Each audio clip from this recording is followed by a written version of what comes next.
Hi there, everybody. Welcome back to Green Funerals Week. We just thought we'd kick it off by showing you a little bit about a service offered by our sponsor, Gathering Us. This is a wonderful option to help us all stay close together even when we're far apart. If there's something you might be interested in, our PMA members actually get a discount on this service. You can learn more about that on our website. People's Memorial Association would like to acknowledge the traditional, ancestral, unceded territory of the Coast Salish, Duwamish, and Suquamish nations on which we work and live. Our office is located in Queen Anne, and most of our staff lives here right in the Seattle metro area. Just to get us started off, a couple of housekeeping items. We're going to go ahead and ask all of our participants to keep themselves on mute. Really helps reduce that background noise and help us keep our focus on what we're all here to learn about today. We will be recording today's presentation, and we'll be happy to share that recording as soon as it's available. If any questions come up at any time, and we know this is a subject that really brings out a lot of questions in folks, please feel free to share those in the chat box. If you're maybe a little bit shy and would like your question to remain anonymous, please feel free to message that directly to me or to Amanda Stock. And we're going to go ahead and power through as many of those questions at the end of our presenters session today. And anything we don't get covered in that, we'll make sure we follow up in an email about, or, you know, if you're not quite sure how to word what you're thinking about, or it comes to you in the shower later, feel free to go ahead and reach out to us at People's Memorial, or we'll also make sure that you have the contact information for Anna, and you can go ahead and send your questions to her as well. We're pretty committed to education, and we want to make sure you get as much of it as you can while we can help out. In case this is the first time you're joining us, well, welcome. A little bit about what we do at People's Memorial Association. We're the oldest and largest memorial society in the US. We had a big to-do this past year celebrating our 80th anniversary, so we're pretty embedded in Seattle life. We're the only nonprofit in Washington providing funeral education and advocacy. Though we are specific to the state of Washington, we are part of a national funeral consumers alliance, and there's about 72 other organizations in that group. And so if you're not joining us from Washington, there might be an organization a little bit closer to your own home that provides some similar services to what we do here. We're about to cross the barrier over into 215,000 members, which is a pretty exciting time for us. Of those folks, about 70,000 folks are still living. So we have a pretty robust and diverse membership that we serve. And when we talk about serving those members, what are we doing? Well, we're offering free educational opportunities like Green Funerals Week. We have a webinar library we're building up on our website in case, you know, things just don't line up with your schedule. And we're offering as much end-of-life subject matter and panelists and just about anything you can think of. Just trying to make sure folks have the information they need to make informed choices. We also stay pretty busy with state level legislative lobbying, working to increase funeral options for Washingtonians. We're pretty big on improving the price transparency in the funeral industry, as well as protecting the cultural practices of everyone. Death looks a little bit different for everybody, and so should funeral care. Everybody deserves access to the funeral care that meets their social and cultural and emotional needs, but also their financial needs. So access to affordable and dignified funerals is just the absolute key to everything we do. If you're thinking, that's kind of compelling, maybe I want to be a member, here's just a little bit of info about that. There's just a one-time membership fee of $50, and that's per person. When you become a member, you get access to about 25 contracted funeral homes here in Washington. Every couple of years, we screen those funeral homes. We make sure they're running good, ethical, transparent businesses. And so that guarantees you're not going to receive the used car sales experience that you might come to expect. It's kind of not the time when you're grieving to have to bat away all that stuff you don't want to pay for. So we're working on making that list as robust as possible to serve as many folks across the state as possible. We're also contracted with a couple cemeteries, even a monument company. Those folks at Gathering Us, we're really branching out to make sure that we're covering all the different needs of our members and doing what we can to help manage those end-of-life costs. And we're also pretty proud of our member-owned co-op funeral home right here in Seattle. So as I mentioned, Green Funerals Week, what's going on here? If you're joining us at the tail end, we've had a couple of really wonderful sessions this week.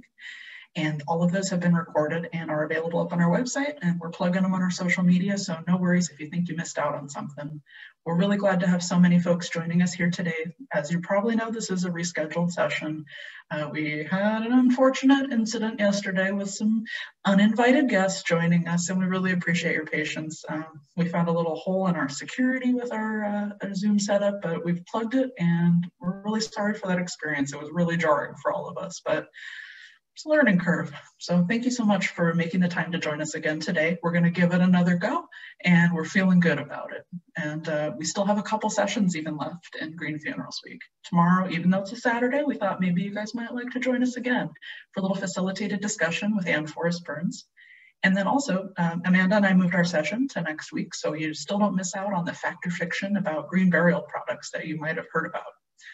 So we are just so excited to bring you all these different subjects and try to share what we know and learn even more ourselves. So thank you so much for being here. And I'm really excited to reintroduce to you Anna Swenson, the Communications Manager at Recompose. She's gonna give us the skinny on what's going on with natural organic reduction. You just about ready to take over there, Anna? I'm ready. Awesome. I'll go ahead and hand the screen over to you. Great.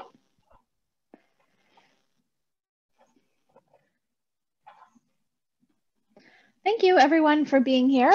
Again, if you were here yesterday, I can't promise no interruptions, but we tried hard to make this a peaceful experience. So let's all look at some nice peaceful pictures of the forest and learn about, our everlasting rest. So as you all know, I'm here to talk about Recompose and natural organic reduction. I'm going to start out by telling you what the process is and why we need it, about Recompose and the company and our history and what we're up to right now. If you want to know more about anything that I talk about, there's a lot of information on our website at recompose.life. If you haven't checked it out in a while, I recommend giving a look. We did a big revamp this summer. There's cycle animations, original photography. It's honestly beautiful. Please check it out, and you can follow us on social media, and we love hearing from people. So let's get into it. What is natural organic reduction? Why do we need it? So taking a look at this cycle diagram on your screen, starting up at the top here with that little pile of wood chips, that's exactly what that is. Natural organic reduction is defined in the law as the contained accelerated conversion of human remains into soil. And how we do that here at Recompose is we place each body on a bed of wood chips, alfalfa, and straw on the cradle that you can see here at about 3 o'clock in this cycle. And that material and the body is placed in what we call a vessel. And these are reusable stainless steel containers that sit in a hexagonal frame, as you can see there in the rendering. And the microbes that naturally occur on our bodies and in the plant material create heat inside the vessel of over 131 degrees Fahrenheit. And the body remains in the vessel for 30 days. And over that time, transformation takes place at a molecular level. Bones and teeth are transformed, pharmaceuticals are transformed, chemotherapy, pathogens that remain in the body, all are reduced down to a level well below EPA safe levels. And there's no power applied, there's no heat applied, there's no chemicals applied. All of that is microbes in nature doing what they already do on the forest floor. And we create an environment that they can do it in a faster way because we make sure that all of the environmental factors like temperature and moisture, we monitor all that to make sure that the process continues to take place. We also do the vessel turns. There's a mixing involved there to make sure that the larger bones like the hip joints or the shoulders continue to break down. After 30 days, we remove it from the vessel. It cures for another 30 days so that it cools and becomes the fluffy soil that looks rather like a soil amendment you would find at a garden store. And then you can take that soil home if you choose, your family can, or you can donate it to our conservation forest at Bell's Mountain. And you can see these trees here. And What I love about presenting the cycle in this way is that it's a true returning to the earth, and the soil can go on a tree that can then become wood chips that would then go in the vessel and continue this true cycle of returning. All of the forest photos that you see throughout this presentation come from our conservation forest at Bells Mountain. So a unique part of the Recompose approach is we do offer the opportunity of somewhere to put the soil. It's about 3 cubic meters of plant material that goes into the vessel, and it creates 1 cubic meter of soil, which is about a pickup truck bed's worth of soil. So if you have land and you want to use the soil, it's yours to keep, or you can donate it. This is an architect's rendering of what the vessel looks like from the front. This is my slide that I put in here to make sure that I said everything. Yeah, it looks like I got it. The one thing that I want to make sure to mention, people often ask, are people who die with coronavirus eligible for going through natural organic reduction? And the answer is yes, because the heat in the vessel for an extended period of time kills coronaviruses.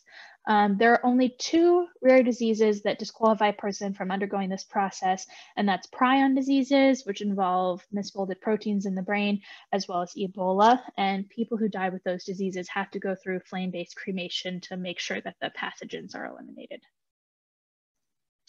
So why do we need this option? You know, the folks on this presentation are probably more well-informed than the general public about green burial options, but in most places, and for most people, the only options are conventional burial or flame-based cremation. And, you know, that may have worked fine for a lot of people, but some people started to think, you know, maybe there's a better way to do this. And, you know, starting to think about the history of why these are the only 2 options, and even the history of the funeral industry more broadly.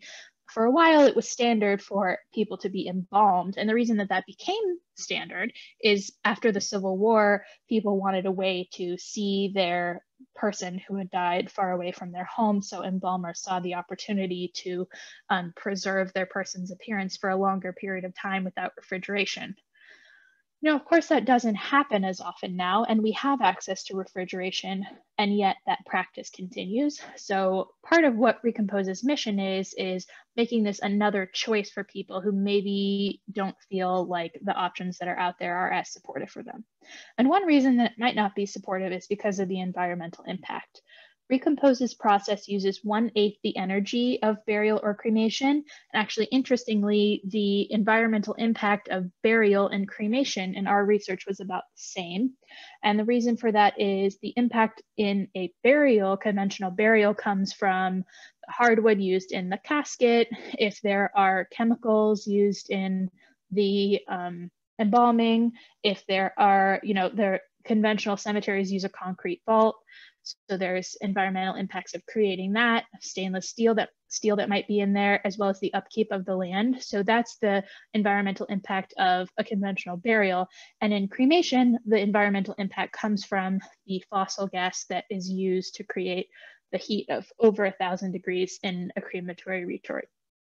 So in contrast, Recompose the process is powered by the naturally occurring microbes.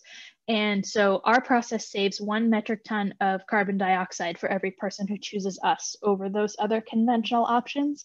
And that's both because we don't use the fossil gas required by cremation, and also there is some carbon sequestration that happens because we are creating soil.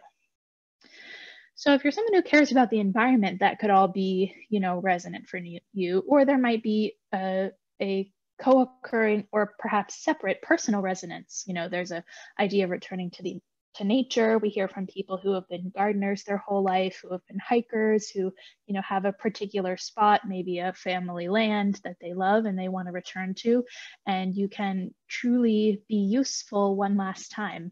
Although I did have a woman at an event say, I'm tired, I don't want to be useful anymore. So, you know, it's however you approach this, but the idea of meaningful use instead of using up resources like fossil gas, you can become a resource yourself, which is pretty cool.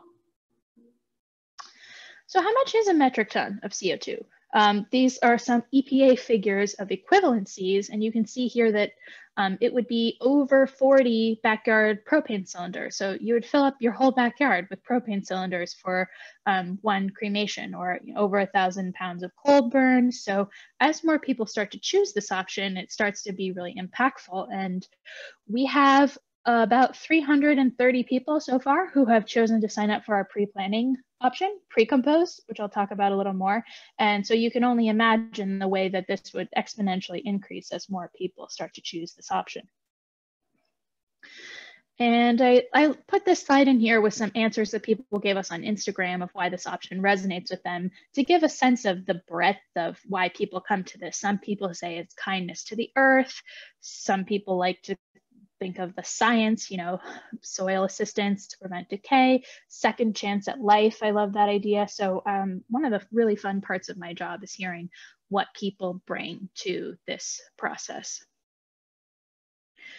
As I mentioned, all of the photos throughout this presentation are from our conservation forest at Bells Mountain. It's a beautiful 300-acre land trust that's privately owned by a nonprofit that will use the soil donated by Recompose to bring back land that has been improperly managed. It was clear cut in the 1930s, and over the almost a century now, the soil has really been degraded as it's been exposed to sun and rain. So it really needs this biological material. So for people who donate their soil, it will be used to plant seedlings on this clear-cut land, as well as create habitat for vulnerable wildlife species. And in the future, we're hoping to be able to bring families to visit the land at Bells Mountain so that they can see where their person is, going to use and really contributing. This is a beautiful photo of Mount St. Helens from Bells Mountain about a year ago. We were up there really early in the morning and it was freezing, but as you can see, it's a really beautiful part of the world. If you know Southern Washington, it's outside of Battleground, Washington. And we're really excited about the opportunity to not only give people somewhere to, discard remains, but we're not discarding. It's a really beautiful way to honor both the land and the person. This is what I chose for myself when I signed up for Recompose. And I sometimes think, if a day is going really bad, at least I have this to look forward to. So a bit of a history about how natural organic production came to be. It's a point of pride for Washington that we are the first state to legalize this, the first municipality of any kind. So it's, it's a good place to be. And we do accept bodies from other places, but right now it's a lot easier to do it here in Washington. And let me tell you about how it came to be. So Katrina Spade, our founder, started working on this process in 2011. This is a picture of her young son, Kale, picking blueberries. And she tells the story that she first had the idea when they were in the backyard together. And he was, this toddler age where he was growing so fast. And she was thinking about, wow, I'm growing just as fast as he is. I just don't notice it. What is it going to be like when he's 30 and I'm in my 60s or 70s? How can I continue to live in this way of integrity even into death? And she was in architecture school at the time and started approaching this question of how can I die as I've lived as a design question, which I think really informs the way that she has gone about bringing this process to the world. So if you've been following the Recompose story for a while, you might know these general highlights of, we used to be a nonprofit called the Urban Death Project, where Katrina raised almost $91,000. We still hear from people all the time who backed the Kickstarter, and there's several Recompose members who even signed up back then. She did a TED Talk in 2015 that now has over 1 million views, and it's a great watch if you're interested in this. It's also interesting because our process has changed a bit, and even the approach of the company has changed a bit over time. The major change is what Katrina describes in the TED Talk is a collective cylinder where bodies would be placed with plant material in more of a unified way. Now we use the separate vessels that I described earlier in the presentation. That was both because it was easier to pass laws to regulate that than a collective death column, and it helped resonate with families. So that's why we switched from the column to the individual vessels. We did a pilot study with Dr. Lynn Carpenter-Boggs at Washington State in 2018 that proved that this is safe and effective and eliminates all of the material that you would want eliminated down to well under EPA levels. And then we pursued legalization in the legislature. And you can see in this photo that Governor Jay Inslee is signing the law, and PMA was a huge help in getting this passed. You can see PMA Director Nora Mencken in that photo, as well as other friends of Recompose who have been helping us through this process for a long time. This bill also legalized alkaline hydrolysis, which you might have heard about earlier this week. So it was really a lot of people have contributed to this work, and we're so grateful. Now in 2020, another thing you might have heard if you've been following Recompose for a while is we used to have a location in Soto that we were going to build out. It was going to be beautiful, plant-filled, light-filled, air-filled space that was going to have 100 vessels. It was going to have an open gathering space, and we were going to start construction in like April. But then, as you know, 2020 had other plans. We had to take a look at, is it going to make sense for us to spend all of our budget on something that we won't be able to use for a long time? And are we going to be able to raise the funding that we need to do this right? And it was a lot of searching and creative thinking that convinced us that we're going to approach this a little bit differently to start. So now what we're opening in just a couple short weeks is what we call the greenhouse. It's not open to the public. It's only open to licensed staff. We're starting with 10 vessels. We're going to do remote ceremonies, and we are still going to open that beautiful light-filled, air-filled, plant-filled space. It'll just be a year or two until we get to that point. So a couple highlights of this year is we opened Recompose, which is our pre-planning option. Maybe some people on the call have already joined. Thank you so much. And we are also opening Recompose very, very soon. We're to the point now that we can accept bodies in an at-need basis, but it's not, we're still building out the space. So we will, it's, people ask me all the time, what is the official opening date? And it's still based on construction and permitting at this point, but we're getting very, very close. So if someone on the call has someone at need in their life, please get in touch with us, because we can start accommodating people who are at the time of death right now. So I know the teaser for this presentation said plans for the future. So I just wanted to share that we had some expansion plans. We still do have expansion plans for California and Colorado. We had really good traction in those places earlier this year, but it was shelved due to the pandemic-related budget concerns. Both legislatures at sort of the last minute decided not to fund this, which I understand, but it's it's important to have green death care options in a pandemic. So we're continuing to bring those forward in other states, and we want to be around the world, and we will be. We are also planning to grow our vessel space at the capacity, and also, as I mentioned, opening a public space more like the one that we had dreamed of originally. People always ask if we're going to have a franchising model, and yes, we are planning to. It'll be a couple of years, but we're hoping to partner with other funeral homes or business owners who want to bring this to their states. There is the barrier that it does have to be legalized in every state, so that's what keeps the growth on the slower side. And like PMA, we believe that people should have access to the death care option that works for them. Our perspective is that everyone deserves ecological death care, so that's what we're out here doing, is making it available to as many people as we can. So, more on the practical side, what is it like to choose Recompose for your death care? To give you some context, again, y'all are more informed than the average person, so you might already know this, but here in Washington, about the lowest price you can get for a death care would be a direct cremation, which is just the cremation service, and that starts at about $1,000.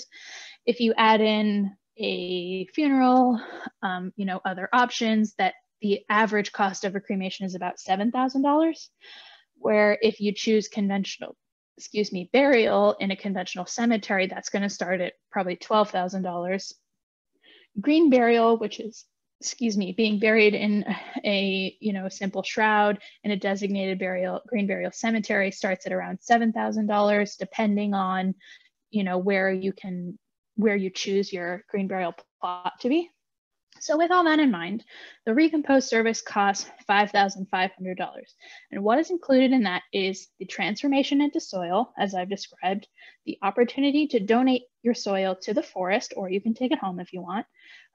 Within Washington, we have transport. The $5,500 price includes Pierce, King, and Snohomish counties. And then we have transport fee-based transport available for the rest of the counties in Washington. We also do, filing of the death certificate, all of that, as well as a virtual ceremony facilitated by Recompose staff. And we had our funeral director, Morgan, join us just a few months ago, and she's been doing a lot of really great work on what does a Recompose ceremony look like. Of course, we can facilitate a funeral like you might expect, but we also have ideas for making the ceremony mimic the carbon cycle, making it informed by nature the way that the rest of Recompose is. And it's been really beautiful to watch her and Katrina and the rest of the team create that. So we're looking forward to bringing that to families, and that will be virtual for now.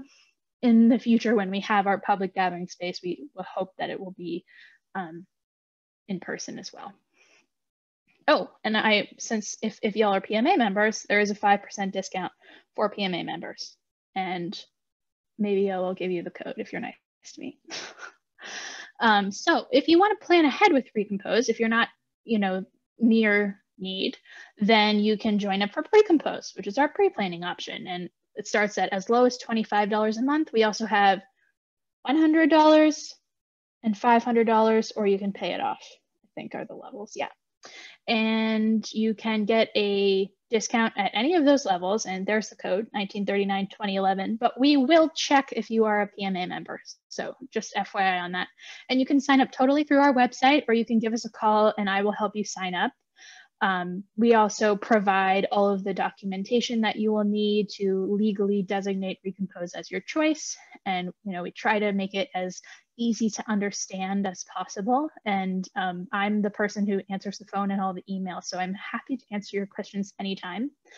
I think I mentioned earlier that we are open to members outside of Washington State, and we have about a third of our Recompose members so far who are outside of Washington right now.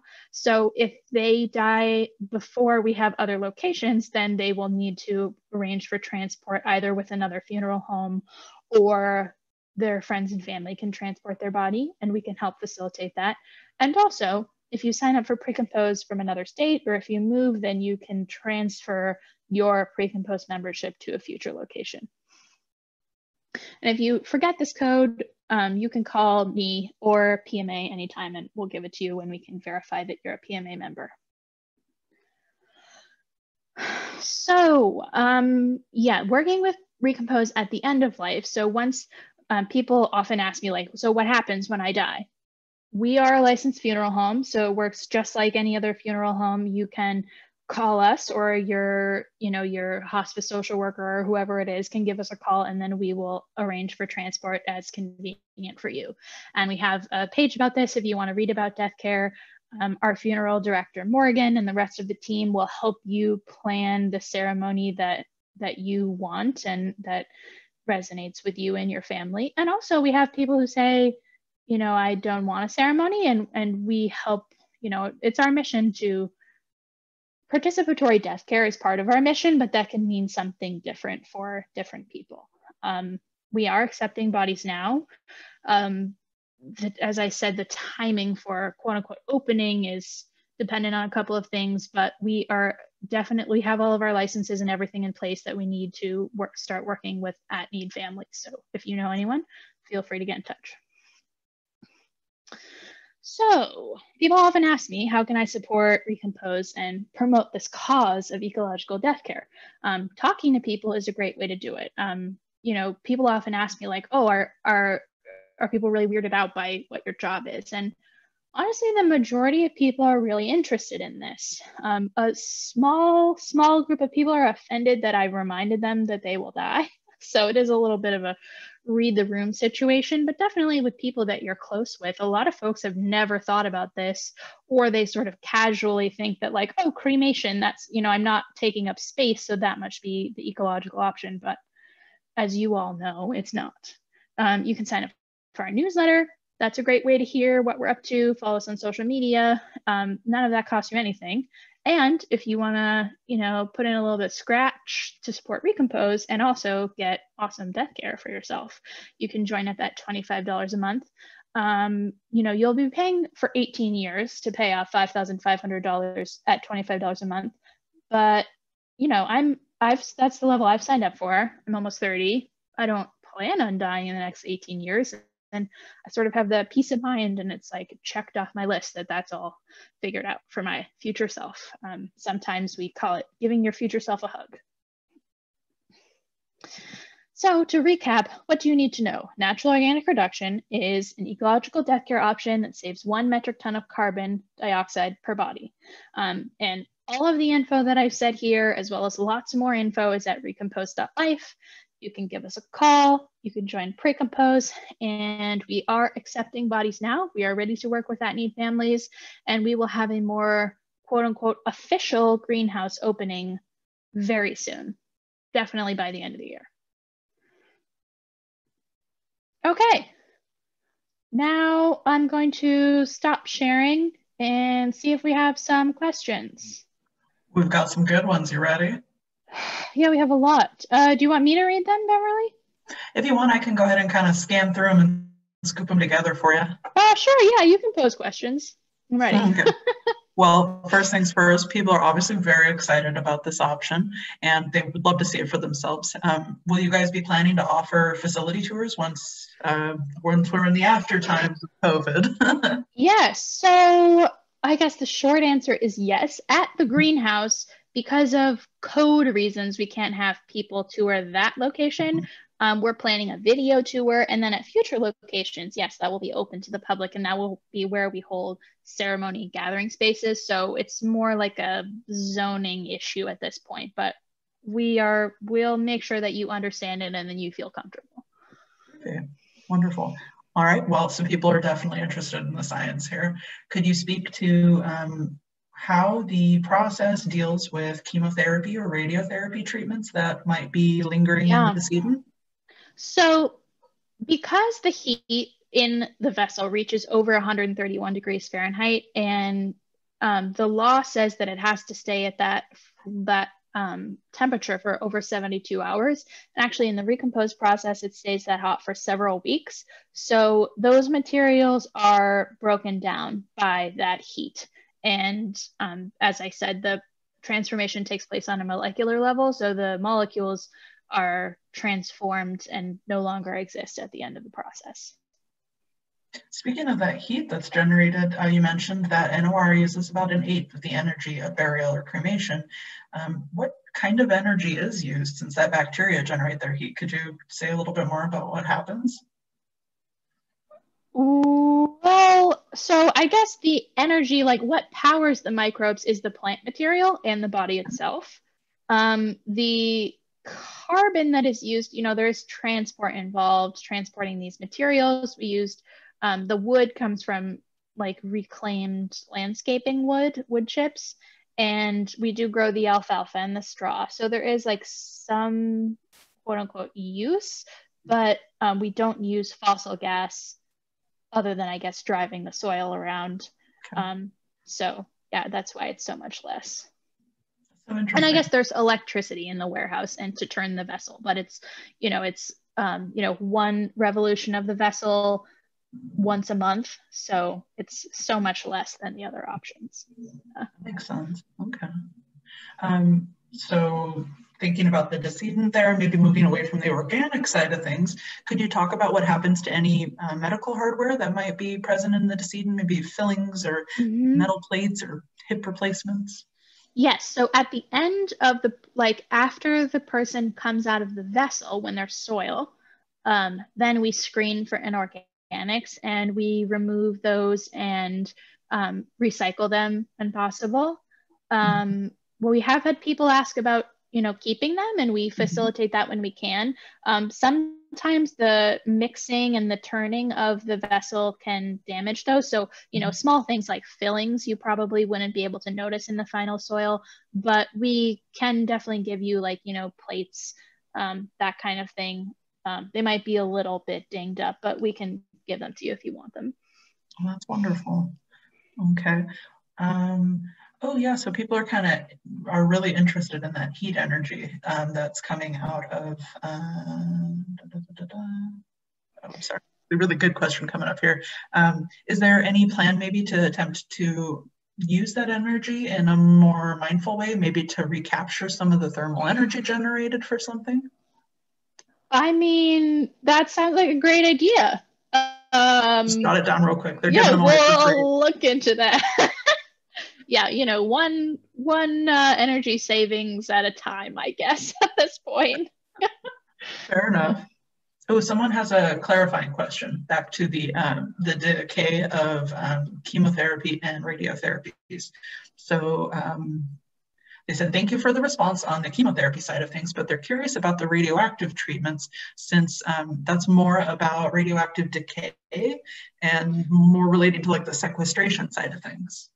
Yeah, so our study that we did in 2018 with Washington State University covered all of this, and there's a whole page about our soil study on our website if you want to read more about it. I believe that it has to do with like the amount of time that the radioactivity is active, so to say. I don't have like a real detailed answer for this one, but I do know that we successfully proved that it's well under EPA levels. So yeah, if that person wants to send me an email, I can send them the soil study, or it's on our website. I can certainly include that in the follow-up email so we can dig into that. I'm a science geek myself, so these are great questions that I'm curious about as well. Let's see, what else do we have in here? How about,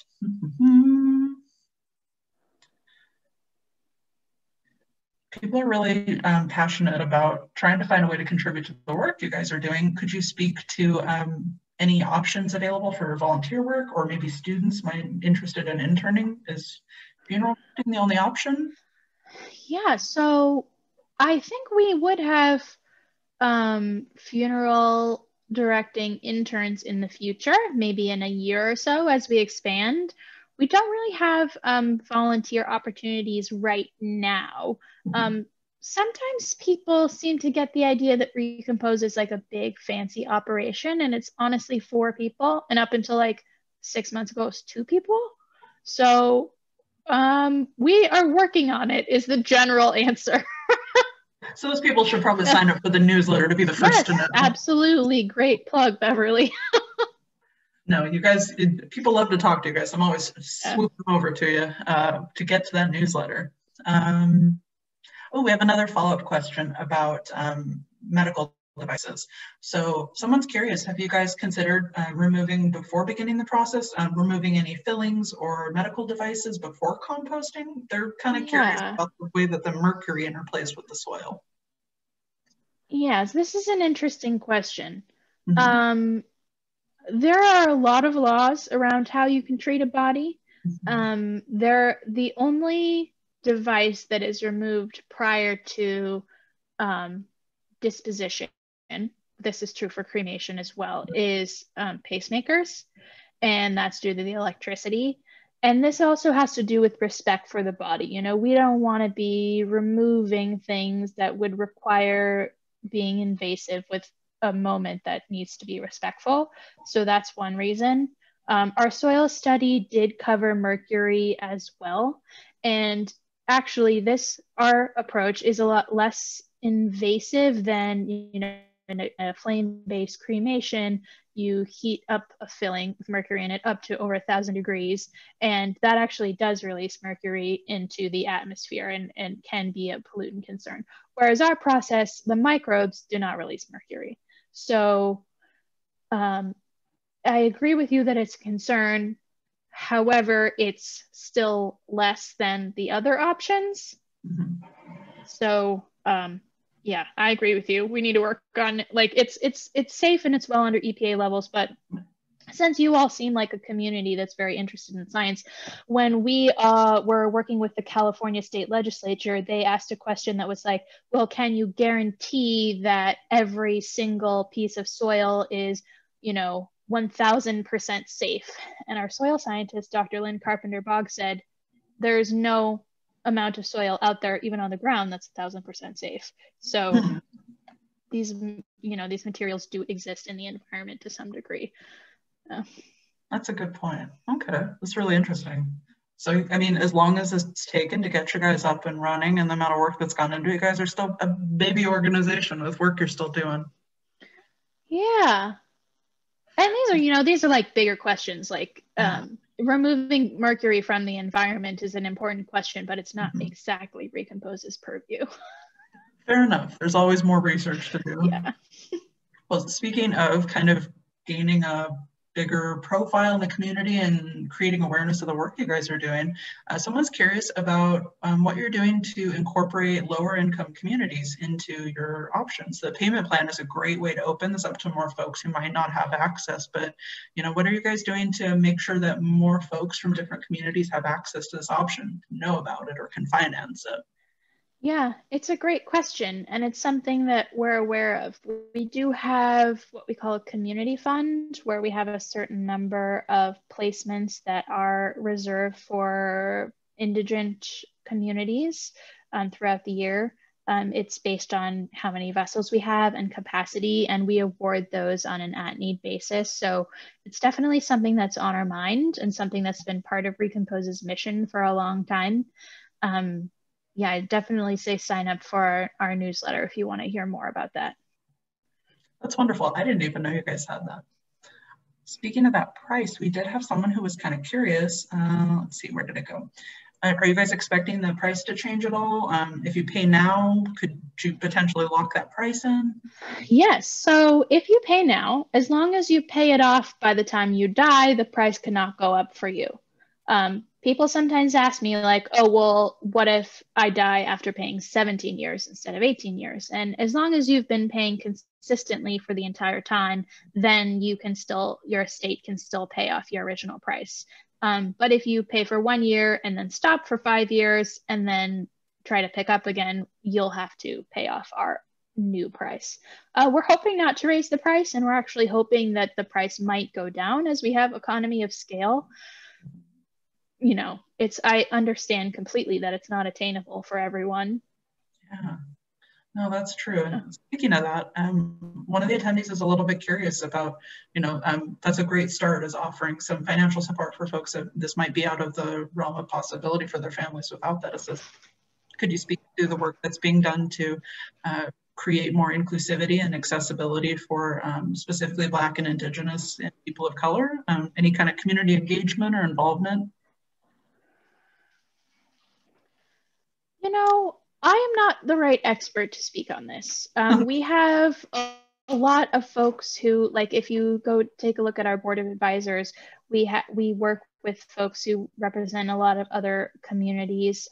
This is a good call to action for me to have a better answer for this. Outside of our community fund, as well as, our corporate responsibility donations to places like Got Green and Real Rent Duwamish, I should have a better answer, and I'll come up with one for you. Thank you for being honest. No, we're all trying to do better, and it's certainly questions like that help us find our blind spots. Mm-hmm. Well, speaking of, let's see, yeah, just in terms of this is a great opportunity to build community, like you're talking about, that community space you guys are going to have in the future, and what a beautiful opportunity this could be to bring folks together. Are there people that are working as land stewards at the forest to kind of caretake for that space?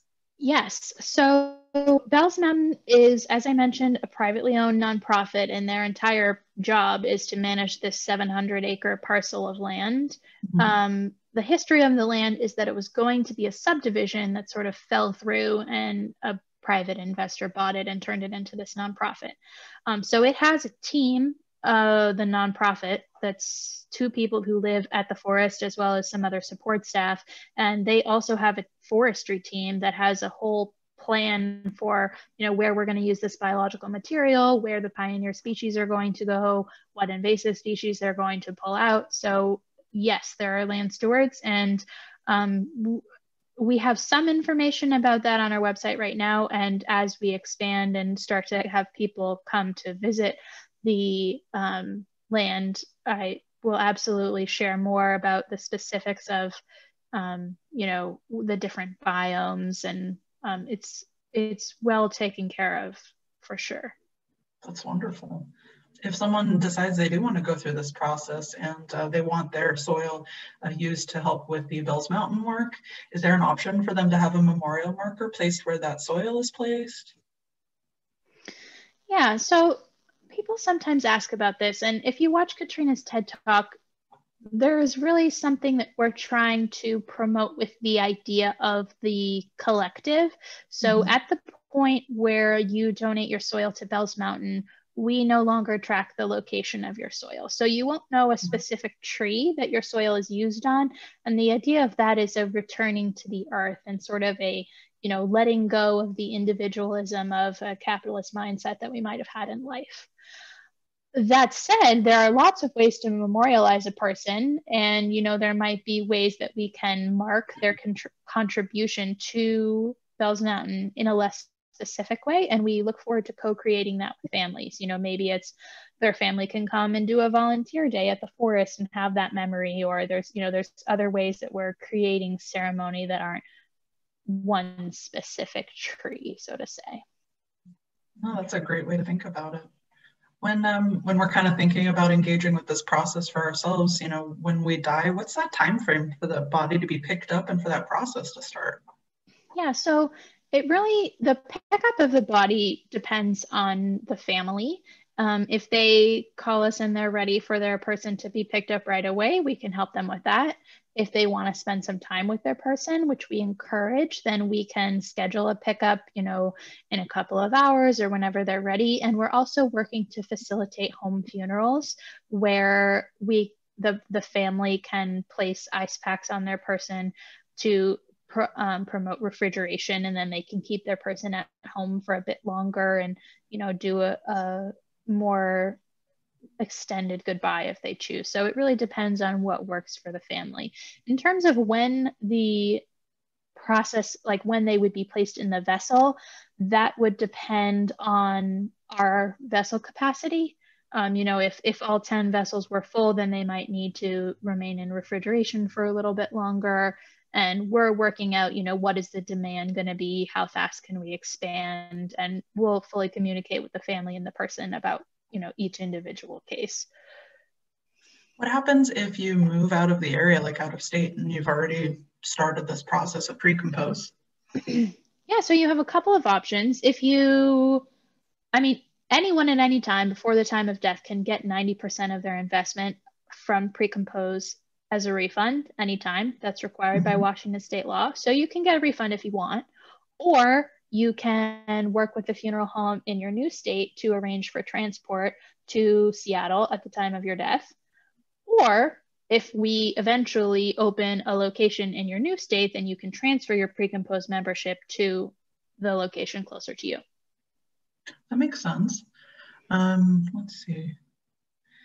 Some folks are kind of curious, as much as we'll believe in this process and the work you guys are doing, could you speak to what might happen if you were to go out of business, or maybe the land was to be developed at Bells Mountain? Well, the land at Bells Mountain is legally protected for at least 500 years, so that's not going to happen. Okay, scratch that question.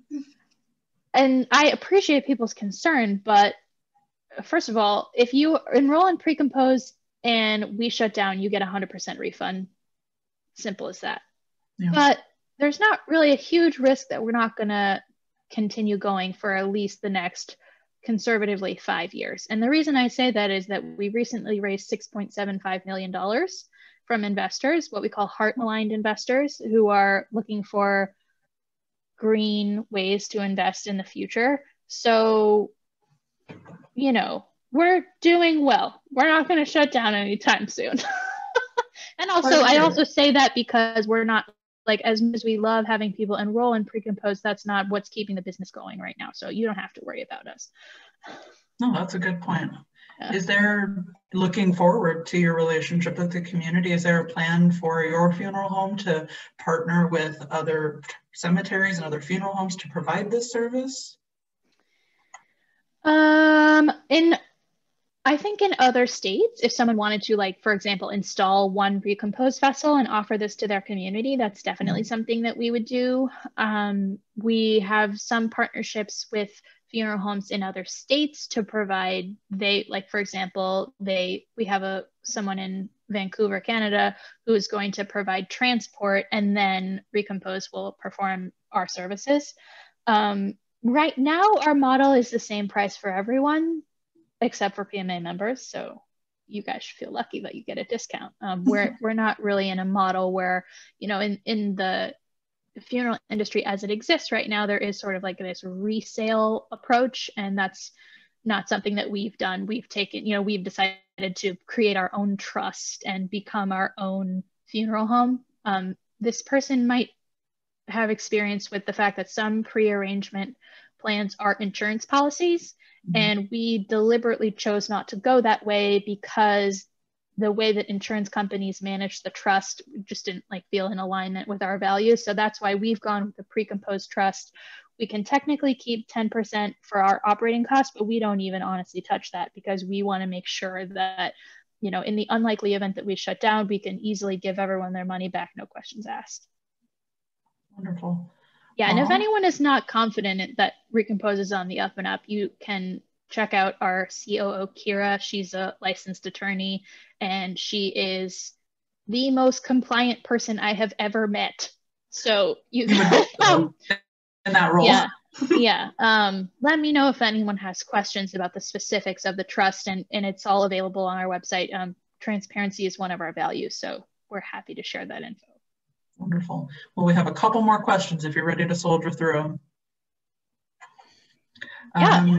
Are there any limitations that regarding bodies that you accept? I know you mentioned there were a couple of illnesses that would preclude participation, but would you accept embalmed bodies or maybe decedents that had had restorative work done? So a body that undergoes natural organic reduction can't be embalmed. And that's because the purpose of embalming is to stop decay, which is what powers the Recompose process. Yeah. I have had questions of, I had a woman say, well, my husband was buried several years ago. Could he go through natural organic reduction? Because his embalming will have degraded. And probably, but, you know, they would have to be exhumed. So that's a pretty rare case. The other question of, is there anything else that disqualifies a person? The Department of Health is still confirming, but I believe that Creutzfeldt-Jakob disease or prion diseases and Ebola are going to be the only restricted diseases. And knowing that those diseases exist is the purview of the, the medical authority involved. Yeah, so it's pretty rare. Sometimes people ask this question and they want, restorative work. I don't know of any plastic surgery that would disqualify a person. Breast implants. I don't think they mean plastic surgery. I think they mean restorative. After death. Yeah. I would have to ask our funeral director, Morgan. Yeah. Other than embalming, I don't think so, but okay. I would have to confirm. Yeah. Wonderful. Okay, one more question. You ready? Yeah. Is there a way that someone could maybe set up a type of fund that instructs their estate to donate to Recompose to help maybe another family pay for access to NOR if they can't feasibly afford it? Yes, so this is sort of an expanded model of our community fund. We definitely do want to have the option where, hopefully a family has a great experience with Recompose and they want to, give a donation in someone's memory that could go to, someone who couldn't afford it. It's absolutely in our long-term model. It's probably a year or so away, but we are absolutely working on that. And we're also working on The nonprofit that manages Bell's Mountain is, separately funded from Recompose. We have a partnership, but they're separate. So we're working on a way that families could give donations to them as well, if they choose. Will you remind me what the name of that nonprofit is that manages Bell's Mountain? I don't know. Well, but they don't have a website or anything. They don't have it's not something that we can promote yet, but it's something that they're working on. It's this person who bought the piece of land set it up to manage the forest, basically. Wonderful. Okay, I think we made it through all the questions, but if you still have a burning question deep inside, please feel free to contact us at People's Memorial. We'll also be sending out a follow-up email to everybody that registered. We'll include our contact information, some contact for Anna over at Recompose, so you can contact either of us at any time with any questions that are just eating away at you. We'll make sure you have a copy of the recording today. I'll go ahead and steal those slides from Anna. And we've been just really enjoying having everybody here with us. These are such great questions and you all are so engaged. Thank you so much for bringing this to life with us. We still have a couple sessions left this week and we'd love to see you there, Adam, as well as a pretty exciting event tomorrow night. I know that it's kind of a bummer this year to not be able to do our normal Halloween tradition, so we hope that maybe you might want to join us for some online trivia tomorrow night. It's going to be death themed, and if you've been tuning in to Green Funerals Week, you're definitely going to have the leg up on the answer to some of those questions. So could be a very fun evening, so we'd love to see you there. Thank you so much for joining us, and thank you so much, Anna, for lending your expertise. Take two. We appreciate you so much. Thanks, everyone. Thank you, everybody.